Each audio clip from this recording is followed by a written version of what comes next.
Suizo-Panameña, la Cámara de Comercio Británica en Panamá y la Cámara de Comercio Panameño-Holandesa le dan la más cordial bienvenida a el seminario web ¿Qué hace falta para lograr la continuidad de negocio en el New Normal? El día de hoy nos acompaña nuestro socio, el señor Juan Carlos Roldán, de la firma Comunica Latam, a quien le queremos dar la palabra y la bienvenida. Muchas gracias. Buenas tardes a todos. Gracias, Gabriel. Voy a, si me permites, voy a compartir pantalla para...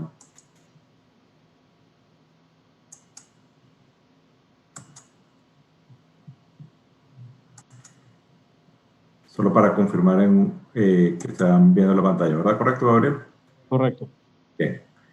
Bien. Muchas gracias y, en primer lugar, gracias a los amigos de la Cámara Alemana, a Gabriel, a Marco y al resto del equipo por esta oportunidad de poder compartir con ustedes y en particular con los aliados de la Cámara Suiza, Británica, Francesa y de Holanda. La verdad es un tema que creo que es muy relevante en la situación en la que estamos y es, bueno, cómo lograr la continuidad de negocio en esto que llamamos el New Normal, cuando está lleno de tanta incertidumbre y aparentemente de tanta neblina que no nos permite ver el camino que tenemos por delante. Y se menciona mucho de que estamos en una gran crisis y ciertamente todos, estoy seguro que coincidimos, que estamos en una situación inédita, desconocida, sin precedente, con alto impacto en los negocios en particular y con una situación muy lamentable tanto en la salud de las personas como en el impacto social de las comunidades. Pero a veces vale la pena hacer pausa cuando decimos la palabra crisis. Y hay mucha literatura al respecto. Me gusta mucho la de Albert Einstein, que dice: no pretendamos que las cosas cambien si siempre hacemos lo mismo. La crisis es la mejor bendición que puede sucederle a personas y países, porque la crisis trae progresos. La creatividad nace de la angustia, como el día nace de la noche oscura. Es en la crisis que nace la inventiva, los descubrimientos y las grandes estrategias. Quien supera la crisis se supera a sí mismo sin quedar superado. Quien atribuye a la crisis sus fracasos y penurias violenta su propio talento y respeta más a los problemas que a las soluciones. La verdadera crisis es la crisis de la incompetencia. El inconveniente de las personas y los países es la pereza para encontrar las salidas y soluciones. Sin crisis no hay desafíos. Sin desafíos la vida es una rutina, una lenta agonía. Sin crisis no hay méritos. Es en la crisis donde aflora lo mejor de cada uno, porque sin crisis todo viento es caricia. Hablar de crisis es promoverla y callar en la crisis es exaltar el conformismo. En vez de esto, trabajemos duro. Acabemos de una vez con la única crisis amenazadora, que es la tragedia de no querer luchar por superarla. Entonces, hay muchas literatura, insisto, sobre la expresión de crisis y oportunidades. Esta es una que siempre me ha gustado mucho poder compartir, porque evidentemente no tiene ningún vínculo con la situación actual. Fue escrita hace muchísimo tiempo, como todos sabemos. Así empezó el 2020. Como todos recordamos, a inicio de año se realiza uno de los principales encuentros del mundo económico y empresarial, el Foro Económico de Davos, y tenía un planteamiento que pareciera que estuviera escrito para el día de hoy, y es que las empresas deben fortalecer en su propósito frente a este fenómeno de la cuarta revolución industrial. En ese mismo foro de Davos, todos los años se presenta la agenda de riesgos, es decir, lo que se prevé que puede suceder en este año y en los próximos años. Hay diversas firmas que lo muestran. Voy a compartir solamente el top 10 de los riesgos que fueron presentados en ese foro a principio de año. Y cuando uno los lee y los analiza, entonces comienza a preguntarse uno qué hay del New Normal. Porque en efecto, en estos riesgos no está pandemia, pero las consecuencias de la pandemia sí están en estos riesgos. La ralentización de la economía, el daño a la reputación o la marca, las tasas aceleradas de cambio en los factores del mercado, la interrupción del negocio, el aumento de la competencia, los ciberataques, el riesgo del precio de los commodities, el flujo de caja, el fracaso para innovar y los cambios regulatorios. Entonces, hay mucha discusión, mucho debate en este momento de qué tiene de nuevo el New Normal o si realmente lo que ha generado la pandemia del COVID es acelerar procesos que venían. Y ahí quería pedirle a Gabriel para tratar de hacer esta primera parte, para tratar de hacer esto partícipe y de mi parte, pues poder ir haciendo fine-tuning a las realidades de cada uno de ustedes. La pregunta que coloco sobre la mesa es, ¿cuándo fue la última revisión de la agenda de riesgo de su empresa? ¿Fue en los últimos 3 meses? Es decir, en este periodo de pandemia, hace 6 meses, hace 12 meses, o nunca, entendiendo por nunca que su empresa no tiene una agenda de riesgos. Entonces, les pido por favor a todos para que, si pueden responder en pocos segundos, simplemente marcan cuál de las 4 opciones para poder continuar, por favor. Bien. Fíjense qué interesante, ¿no? 38% la ha revisado en el contexto de COVID, 19% al inicio de año, el otro 19% no la ve hace un año, y hay un 25% que no tiene una agenda de riesgo formal. Gracias a todos y a Gabriel. Entonces, si tenemos esa agenda de riesgo, la global, la que se presenta en el Foro Económico Mundial, y muchas otras evidentemente que hay, y la que cada uno de ustedes tiene, porque muchos mencionan, el 75% tiene una agenda de riesgo, uno la tiene más actualizadas que otro. Entonces la pregunta que nos lleva es, bueno, ¿y qué hay de nuevo en este New Normal? Porque cuando hablamos de continuidad de negocio, es muy relevante identificar cuáles son esos elementos disruptivos que pueden impactar en la continuidad de negocio. Bueno, el primero, y el orden no necesariamente es el más importante, para cada uno tiene una relevancia uno u otro, y además se va moviendo en el tiempo. Así que uno de los más relevantes en el mundo de los negocios, porque ya me referí evidentemente a la lamentable situación de la salud de las personas y el impacto social que está teniendo esta crisis, que es muy relevante, pero en esta conversación, por el foco del tema de continuidad de negocio, me voy a enfocar básicamente en los temas de impacto de negocio y de las empresas en particular. Uno es el de crecimiento económico, la incertidumbre, que es tal vez lo que nos bloquea y que nos hace en algunas oportunidades sentir impotencia. El tiempo pasa, los días pasan y no veo con claridad. Y no solamente no veo claridad, sino que algunos elementos para los cuales me organizo mentalmente, pues no se cumplen. Ejemplo específico, la apertura del aeropuerto de Tocumen.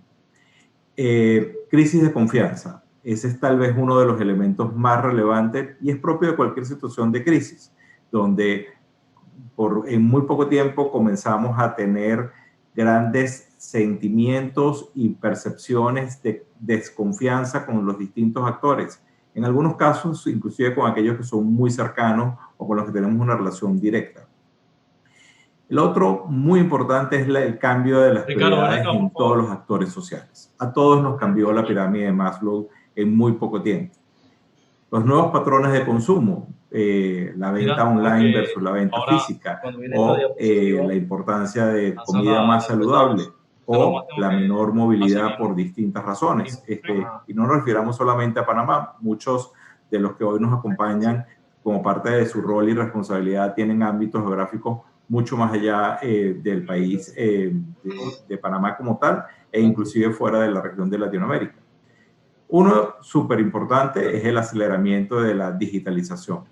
Venía antes, pero sin duda esta realidad de que un alto porcentaje de la población se encuentre un alto porcentaje del tiempo en casa, pues ha hecho que plataformas como la que hoy nos permite compartir y muchos otros elementos digitales hayan acelerado de manera muy rápida. La inmediatez de la información no es un fenómeno para nada nuevo, pero sin duda hoy estamos mucho más atentos a las noticias de distinta índole. Fíjate. El día de hoy, pues, hemos tenido elementos lamentables. Acá me sale que tú eres el anfitrión. temblor que sucedió en México, o el accidente del buque que sucedió en Gamboa, y uno se termina enterando de eso mucho antes de aquellos temas que están relacionados directamente con nuestra actividad. Y eso está muy relacionado con el periodismo ciudadano. Para aquellos que tuvimos la oportunidad, que ha circulado bastante por WhatsApp en las últimas 2-3 horas, bueno, tenemos unos videos del accidente del buque en el puente de Gamboa, gracias a unos ciudadanos que en un momento determinado tomaron su dispositivo celular o smartphone y grabaron lo que estaban viendo y lo compartieron con todos nosotros. Una de las grandes diatribas es hasta dónde va a continuar la globalización y cómo se va a presentar la nueva realidad de la autonomía y la economía local. ¿Cuáles son las condiciones que se están generando para propuestas populistas en todas partes? No es el monopolio de un solo país y no está relacionado solamente con el cronograma electoral. Es decir, hay países que esta situación los tomó próximo a unas elecciones, hay países donde los tomó iniciando gobierno. El caso de Panamá, pues ya el gobierno está cumpliendo en la próxima semana un año formalmente. Entonces, independientemente de esos ciclos electorales, hay una cantidad de elementos populistas de propuestas que tienen impacto evidentemente en los negocios. Lamentablemente hay una mayor desigualdad. Ahí en Latinoamérica teníamos grandes retos y desafíos antes de la pandemia. Lamentablemente la pandemia los va a extender muchísimo más. Y por último, y no por ello menos importante, la preferencia por marcas responsables. Y si tuviera que hacer un takeaway en este momento, sin duda las crisis ponen sobre la mesa la relevancia de la confianza tanto de las empresas como de sus marcas. Y eso es un elemento clave que debemos tener en cuenta, que no está relacionado solamente con lo que comunica la empresa o las marcas, entiéndase productos o servicios, sino cómo actúa. Y actúan son sus ejecutivos, sus gerentes, sus colaboradores. Frente a esa realidad, hay algunas noticias que no son nada positivas. Las empresas no están pasando la prueba del COVID. Les voy a mostrar unos pequeños datos de en ese mismo foro económico de Davos.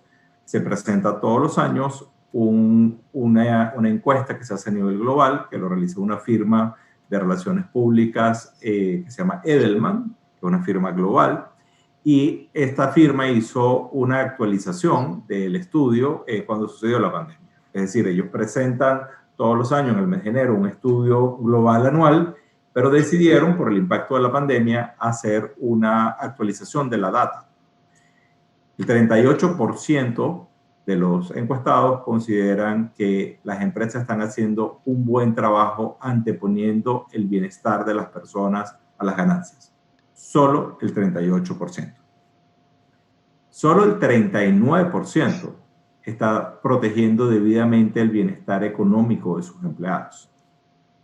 Solo el 43% protege realmente a sus empleados.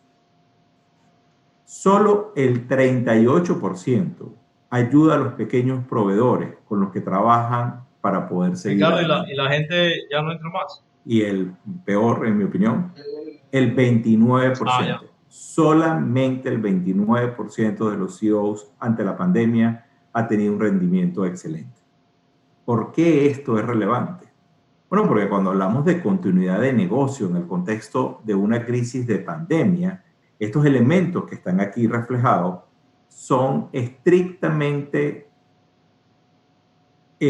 son de estricto impacto sobre la continuidad del negocio. Mi negocio no va a continuar si los empleados no tienen bienestar, si no tienen un bienestar económico, si no los protejo. Es decir, es tal vez de las primeras oportunidades en las que las empresas tenemos que cumplir una normativa, vamos a resumirla en el Comité de Salud, en el caso específico de Panamá, donde esa normativa debe ser realmente un punto de partida, porque esa es una normativa para protegernos. No es la típica normativa, regulación o legislación a la que estamos acostumbrados, que es una que tengo que cumplir. Esta no es una que tengo que cumplir. Por supuesto, es de obligatorio cumplimiento. Lo que quiero referir con mi comentario es que si la entiendo y digo, wow, esto es para protegerme, pues tal vez debo evaluar si no debo hacer algo adicional para protegerme. Pero eso no está sucediendo. Y eso sí es una muy mala señal, porque la opinión pública y los públicos están muy atentos de la actuación de las empresas. También están muy atentos de la actuación de otros actores, como de los gobiernos, de las organizaciones no gubernamentales y de los líderes en general. Entonces, teniendo esto como contexto, algunas claves que quiero compartir y que después quisiera pues abrir la conversación para también escuchar sus expectativas y las experiencias que estoy seguro que varios de ustedes pueden compartir con el grupo. ¿Cuáles son esas claves para fortalecer la continuidad de negocio? La primera y la más importante, el liderazgo. Necesitamos liderazgo que sea receptivo, que tenga capacidad de escucha, que sea responsable, que entienda que su actuación del día de hoy va a marcar a julio del 2021 y probablemente del 2022. Es decir, la decisión que tomo hoy o la que no tomo, el impacto no es solamente del corto plazo, es también del largo plazo. Pero más allá de la toma de decisiones, el verdadero desafío está en ese proceso de comunicación que logre cercanía, que logre entendimiento y que logre empatía. Palabras que a veces repetimos y no nos sentamos a ver cuál es su significado.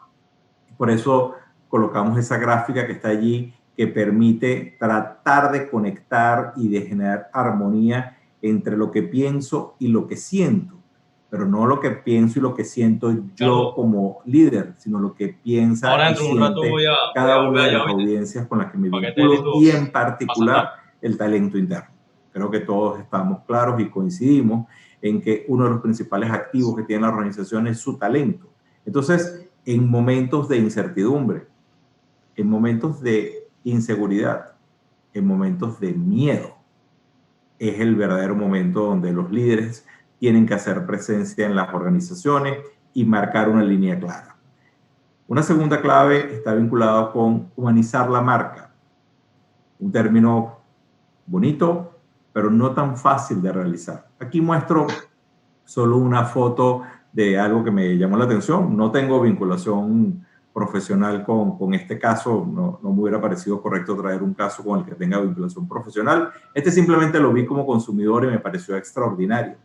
Como de una manera muy sencilla, con componentes realmente emocionales, me transmiten energía, tranquilidad y me generan conexión con esa marca, que además, como todos sabemos, el caso específico de esta, pero que puede aplicar para muchísimas otras, es un cereal que tiene, que tiene consumidores de distintos perfiles. Entonces, no se trata de generar temor ni inseguridad, sino simplemente de estar más cercano, de ser mucho más humano y poder, tan sencillo, aparentemente sencillo cuando uno lo ve, pero estoy seguro que hay un extraordinario trabajo para poder llegar a ello, una conexión emocional básicamente en el package del producto. Fortalecer las relaciones de confianza. Este es uno de los grandes desafíos que tenemos las organizaciones, porque hoy nuestro relacionamiento desde proveedores, clientes, sindicatos para aquellas empresas que tienen sindicatos, comunidades vecinas para aquellas empresas que tienen en particular actividad industrial, gobierno, sectores empresariales o gremiales a los que participo. El lograr relaciones de confianza es uno de los mayores desafíos, porque las crisis como esta, cuando son disruptivas, y esta lo ha sido evidentemente, ha paralizado la economía global en un altísimo porcentaje, pues lo que hace es que radicaliza las posiciones de cada una de las personas. Entonces, hoy más que nunca tenemos que ver cómo fortalecer esas relaciones de confianza entre los distintos actores claves con los que interactuamos. Un elemento muy importante, muy relacionado con el aspecto que hablábamos al principio de la desigualdad, es reenfocar la inversión social. Aquí también quiero pedirle apoyo a Gabriel para hacer una pequeña encuesta y poder conocer de parte de ustedes qué están haciendo en este tema.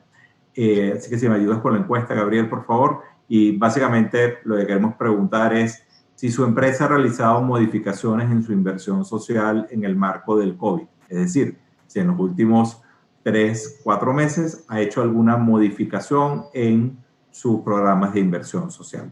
¿Por qué es relevante la inversión social en este contexto? Mientras ustedes me responden rápidamente sí o no. Bueno, porque hoy tenemos un nivel de vulnerabilidad en las personas distinto a la que teníamos en el pasado. Ya tienes ahí la respuesta, Gabriel, por favor. Tú me avisas para poderlo tener en cuenta. Bien, excelente respuesta. El 72% ya hizo una adaptación a sus programas de inversión social. ¿Por qué digo excelente respuesta? Bueno, porque la realidad social cambió. Y seguramente lo que voy a mencionar, en vista de que el porcentaje es tan alto de quienes ya hicieron la adaptación, van a coincidir, es que hoy las vulnerabilidades empiezan por los colaboradores. Porque yo puedo tener un colaborador que mantiene su empleo conmigo, que tiene unas condiciones similares o parciales a las que tenía a principio de año, pero no necesariamente así es su ingreso familiar o su realidad familiar. Entonces, el nivel de vulnerabilidad que tienen hoy nuestras distintas audiencias es muy alto. Sin hablar de la grandísima problemática que nos encontramos, tan sencillo como ver nuestra cadena de valor de clientes y proveedores o aliados con quienes trabajamos y que tienen hoy un impacto muy alto frente a esta realidad que estamos viviendo. Otra clave muy relevante es la gestión de riesgos y crisis. Y aquí quiero pedirle la última encuesta a Gabriel, por favor. Y cuando nos referimos a gestión de riesgo y crisis, lo que queremos preguntar en concreto es si su empresa tiene un protocolo aprobado para el manejo de situaciones de contingencia y manejo de crisis. Mientras responden, cuando nos referimos a gestión de riesgo y de crisis, es muy frecuente que las empresas están preocupadas y algunas se ocupan además de la gestión de crisis. Pero las crisis, en más de toda la literatura, más la experiencia documentada, refleja que más del 80% de las crisis son previsibles. Es decir, vienen de los propios riesgos del negocio y de las organizaciones en sí mismas. Porque riesgos solamente son aquellas variables que tienen alto impacto en el negocio, sobre las cuales yo no tengo un absoluto control. Me dices, por favor, Gabriel, cuando tengas ya la respuesta para poderla compartir. Bien, aquí hay un detalle relevante. Solo el 38% tiene protocolos aprobados para el manejo de situaciones de crisis y contingencia. ¿Eso qué significa? Voy a poner un ejemplo sencillo. Gracias, Gabriel. Para compartir. Cuando un piloto y un copiloto tienen una situación particular en un avión, no comienzan a conversar y a discutir entre ellos qué hacer. Hacen dos cosas de manera instantánea. La primera, se reportan por radio que tienen una situación. La segunda, sacan un manual y ejecutan un procedimiento. Entonces, tener protocolos lo que significa es poder tener capacidad de anticipación, es estar preparado. Cuando uno trabaja además en gestión de riesgo, es muy relevante no solamente prepararme y tener un manual, como la analogía que ponía del caso del piloto y el copiloto, sino tener un plan que permita mitigar los riesgos, porque eso es lo que me va a evidentemente dar la oportunidad de que esos riesgos bajen su nivel de probabilidad y probablemente el nivel de impacto. Hay algunos que evidentemente no puedo controlar. Yo no tengo la posibilidad de controlar los riesgos vinculados con desastres naturales. Podría tal vez hacer algunas acciones para mitigar su impacto, pero lo que sí puedo es estar preparado. Y sí puedo estar preparado ante un riesgo como el que lamentablemente sucedió el día de hoy en México, con un temblor por encima de 7 grados, ¿qué hacer? Y no en el momento que suceda ver qué hacer. Algunos son muy dramáticos, como el ejemplo que estoy poniendo. Hay otros más pequeños que no quiere decir que su impacto en el negocio no pueda ser muy alto. Para ir cerrando, porque de verdad quiero dejar espacio para las preguntas con ustedes, que creo que es lo más relevante que uno debe tratar en este tipo de encuentros, quiero compartir una sencilla hoja de ruta cuando les planteaba al principio, bueno, pero ¿qué hacer para lograr la continuidad de negocio? El primero, hay que definir una nueva narrativa. Lo que quiero decir con esto es que las empresas, las personas realmente, tenemos que buscar una nueva forma, unos nuevos mensajes para comunicarnos y poder transmitir algunos de los elementos que estábamos comentando al principio, sobre todo de cómo ser empático, cómo ser cercano y cómo lograr empatía. El segundo es revisar el mapa de audiencias. Todos hoy tenemos unas audiencias distintas. No me refiero solamente en el plano personal o familiar, que las tenemos. Probablemente varios de los que estamos aquí hemos tomado algunas decisiones en los últimos semanas o meses relacionadas con nuestra protección de salud. Desde tener a mano el teléfono al que tengo que llamar o asegurarme que el último app que notificaron el Ministerio de Salud por WhatsApp lo tengo para notificar o cualquier otro elemento que haya tomado. Pero no me refiero solo a eso, en el plano personal y familiar, que es muy importante. Me refiero al mapa de audiencias de las empresas para lograr sus objetivos de negocio. Hoy son distintos. Voy a mencionar una que ya no es solamente una audiencia. Los comités de salud de las empresas. No es ya solamente una audiencia, es una nueva instancia de gobierno. Entonces, revisar el mapa de audiencia y tomar en cuenta de que no son los mismos ni que tienen la misma importancia de la que tenían hace 4 meses atrás es muy relevante. El segundo es definir los posibles escenarios a los cuales me puedo enfrentar y como me refería hace unos minutos cuando hablaba de la gestión de riesgo y las estrategias de mitigación de esos escenarios. Es decir, si yo tengo unos escenarios de alto impacto en mi negocio, cómo yo tengo unas estrategias de mitigación. Me voy a explicar un poco mejor en este punto que tal vez es uno de los más relevantes. Yo debo identificar los 3 o 4 posibles escenarios que yo tengo en el corto y mediano plazo en mi empresa o en mi sector de negocio y ver cuáles son las líneas estratégicas que yo debería de enfrentar cuando eso suceda. También debo, en ese mismo contexto, definir unas estrategias comunes que seguramente se mantienen para los 3 o 4 escenarios y debo, como decía hace un minuto cuando hablaba de gestión de riesgo, ver si hay algo que yo pueda hacer para tratar de incidir en un escenario u otro. Algunas variables no están en mis manos, pero otras sí están. Entonces, definir con claridad esos posibles escenarios y sus estrategias de mitigación es crítico si yo quiero realmente poder incidir en la continuidad de negocio.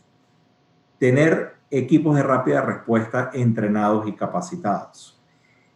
Parte de mi actividad profesional es apoyar a clientes, empresas en distintas situaciones donde su gestión de reputación es relevante. Una donde es muy relevante es cuando las empresas tienen situaciones de crisis. Y con mucha frecuencia me preguntan, cuando me tocan escenarios como estos de compartir experiencia o en algunas otras situaciones similares, ¿qué es lo más complejo del manejo de una situación de crisis? Y siempre digo lo mismo. Listo. La crisis interna que se genera cuando hay una crisis. Lo más complejo es cuando no hay un equipo definido, preparado y capacitado para gestionar una situación de crisis. Un equipo de rápida respuesta debe estar definido, debe estar acordado, debe estar representado por las principales áreas de la organización de acuerdo a la agenda de riesgo. Si yo tengo una agenda de riesgo que tiene un número de riesgos en materia ambiental, en el equipo de rápida respuesta debe estar el gerente que es responsable de esa área o de esa actividad, y así en cada una de ellas. Tenerlos definidos, tenerlos capacitados, que sepan, que se conozcan, que sepan trabajar con un equipo, que tengan claro cuál es su actuación, cuál es su propósito en el momento que se activa una situación especial, es muy relevante. Eso es lo que realmente permite actuar y poder tomar decisiones rápidas. Cada empresa tiene su perfil. Me explico cuando digo perfil, no es igual en este contexto una empresa familiar a una empresa multinacional, por ejemplo, o una empresa que tiene varios accionistas, accionistas relevantes. No me refiero solamente a las empresas que son públicas. Eso es muy importante porque en una estructura de gobierno corporativo, las situaciones de crisis, los equipos de rápida respuesta requieren tener una línea directa porque hay unas decisiones, unas tienen que ser informadas y otras tienen que ser tomadas en distintas instancias. Entonces, no tenerlo definido, sin duda, no va a permitir poder actuar, ni muchísimo menos reaccionar. Y para concluir, en esta hoja de ruta debo tener definido mi plan de recuperación. Es decir, si yo tengo un escenario que tiene alto impacto en mi continuidad de negocio, lo debo dibujar, lo debo definir y debo también definir el plan de recuperación. Porque si no lo hago con anticipación, cuando suceda el hecho disruptivo, no voy a tener el tiempo suficiente para diseñar el plan de recuperación. Y un plan de recuperación tiene muchísimas variables. No es tan sencillo hablarlo en términos generales, porque es absolutamente específico para la realidad de cada empresa, pero tiene variables financieras, variables operativas, variables tecnológicas, e inclusive, como es lógico, de capacidad de recursos humanos. Entonces, poder diseñar ese plan de recuperación es crítico. Que considero que es muy relevante en este momento, reconectarnos con todos nuestros stakeholders, definir un propósito, que es el ausente en el estudio de Edelman que compartía, es decir, que es la expresión formal de las empresas y de sus líderes de que que la empresa está actuando no solamente con un objetivo económico, sino también con un fin social y ambiental y que realmente pretende trascender en la sociedad como tal. En segundo lugar, que ya lo he mencionado en varias oportunidades, la generación de confianza. Tercero, impulsar alianzas. Creo que todos en este momento tenemos que ser humildes y sinceros. Esta es una crisis desproporcionada. Ninguno tenemos la capacidad de poder atender nuestros temas solos. Entonces, ¿cómo aliarnos? ¿Cómo lograr alianzas en todas sus combinaciones? Públicas, privadas, privadas, privadas, que permita de verdad actuar y no solamente criticar o ser parte de una conversación, sino poder influir en el buen sentido de la expresión para lograr resultados. Y el último elemento muy importante que lo quiero resaltar, aunque ya hice una mención a ello, hay que ser consistente. Es decir, yo tengo que ser coherente entre lo que digo y lo que hago. Y eso tengo que tener claridad que cuando lo estoy haciendo el día de hoy, 23 de junio, el resultado de esta acción y de esta comunicación va a ser evaluada por las distintas audiencias a lo largo del tiempo. Entonces, lo que yo diga hoy, tengo que tener en cuenta cómo va a ser visto dentro de 6 meses o dentro de un año. Pero lo que yo haga es mucho más relevante porque, como todos sabemos, las acciones hablan mucho más fuerte que las palabras. Y para cerrar y poder abrir el espacio de preguntas, cierro con esta frase de Peter Drucker que me parecía muy relevante para la tarde de hoy, donde dice: la excelencia de un líder se mide por su capacidad de transformar los problemas en oportunidades. Gracias y por favor, Gabriel, si me ayudas a abrir el espacio de preguntas, como cada uno desee, bien sea de una intervención directa o en el chat, y para poder mantener esta conversación, pues les dejo allí todos mis datos de contacto y a la orden para cualquier consulta en este momento o más adelante. Y una vez más, gracias y gracias a todos ustedes por participar. Excelente, muchísimas gracias Juan Carlos por la exposición. Tenemos acá algunas preguntas y la primera dice así: ¿cómo se puede identificar escenarios en un ambiente de tanta incertidumbre? Perdón, Gabriel, si me repites que no te escuché al principio. Sí. ¿Cómo se puede identificar escenarios en un ambiente de tanta incertidumbre? Qué buena pregunta. Sí.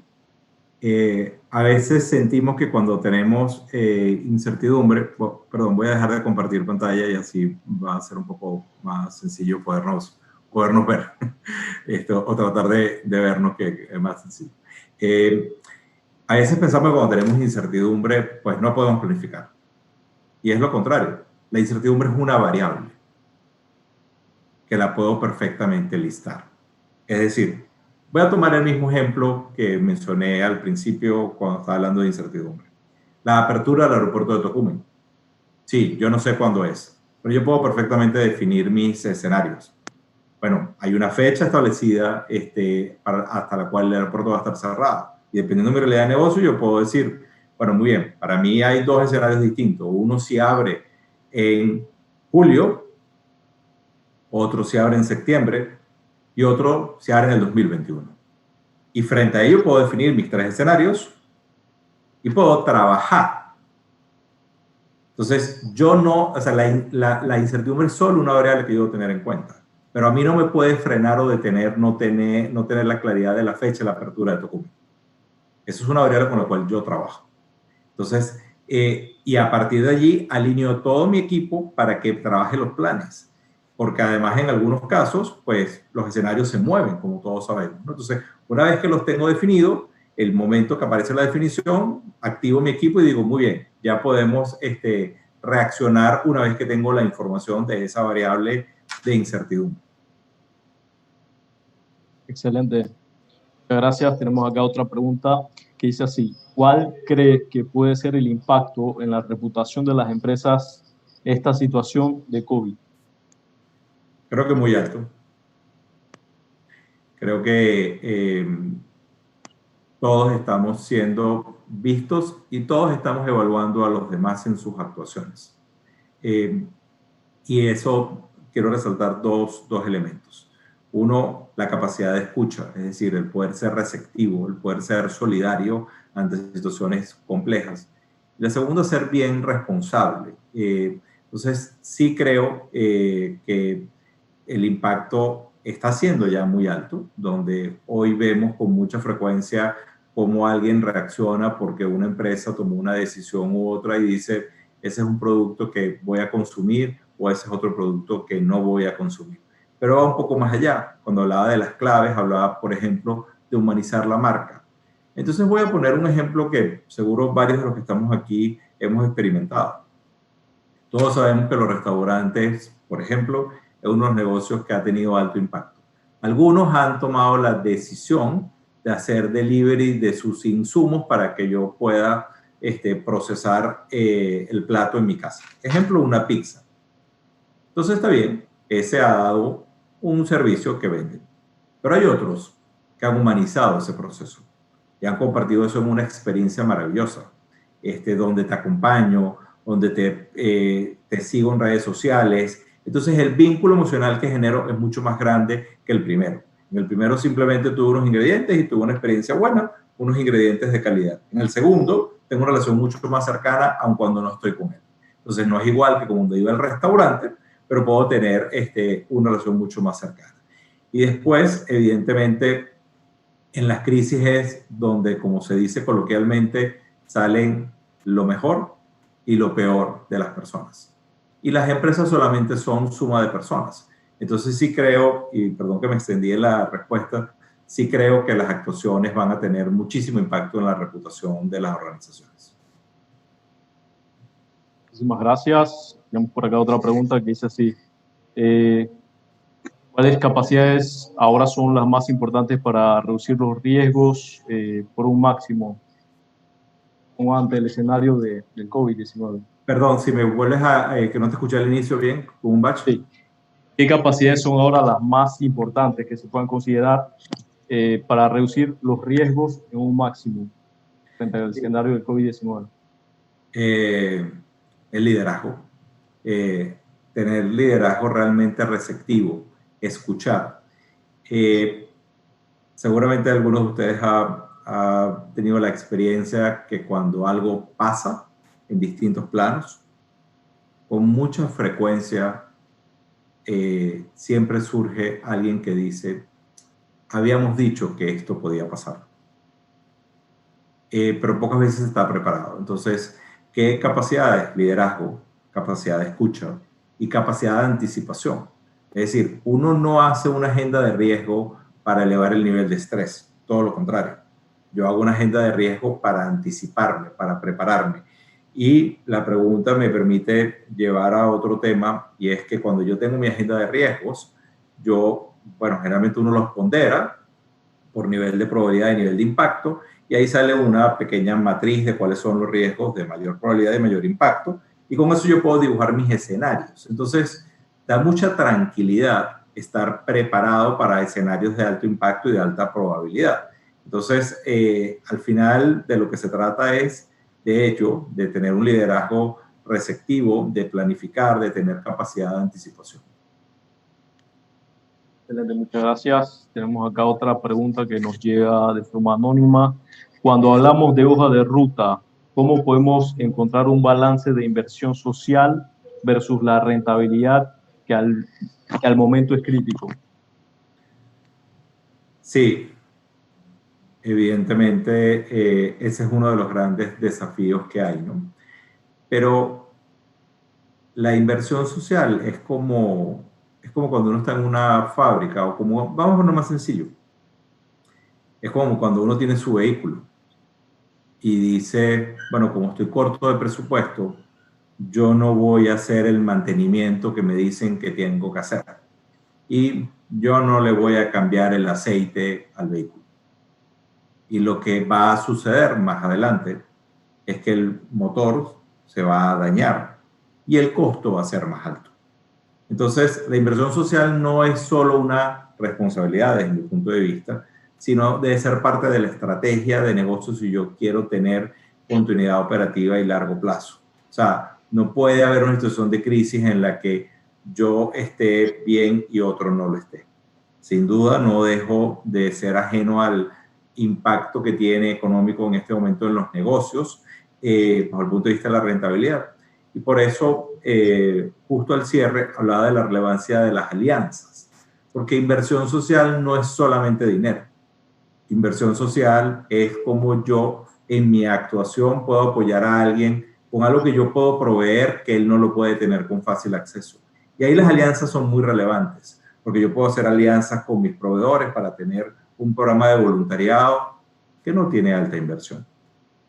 No necesariamente tengo que poner dinero o capital sobre la mesa para ejecutarlo. Entonces, en la medida en la que lo desarrollo con una visión enfocada en las necesidades de mis distintos circuitos de valor en el negocio, primero mis colaboradores, después mis clientes, proveedores, mi comunidad vecina, y así cada uno de mis stakeholders, bueno, voy a poder evidentemente desarrollar un mejor mercado, que es donde yo voy a estar vendiendo mis productos y servicios. Excelente. Muchas gracias. Entonces, invitamos a todos, de igual manera, si tienen alguna pregunta más, tienen nuestro contacto, nuestro correo electrónico. Yo sé que Juan Carlos está a disposición, con mucho gusto de seguir respondiendo preguntas. Así que, nuevamente, gracias a todos los participantes, a las cámaras de comercio binacionales, y pues esperamos que tengan una muy buena tarde. Gracias a todos, muchas gracias por la participación. Gracias nuevamente, Gabriel, por todo tu apoyo y al resto de las cámaras que nos acompañan en la tarde de hoy. Buenas tardes. Hasta luego. Gracias. Muchas gracias.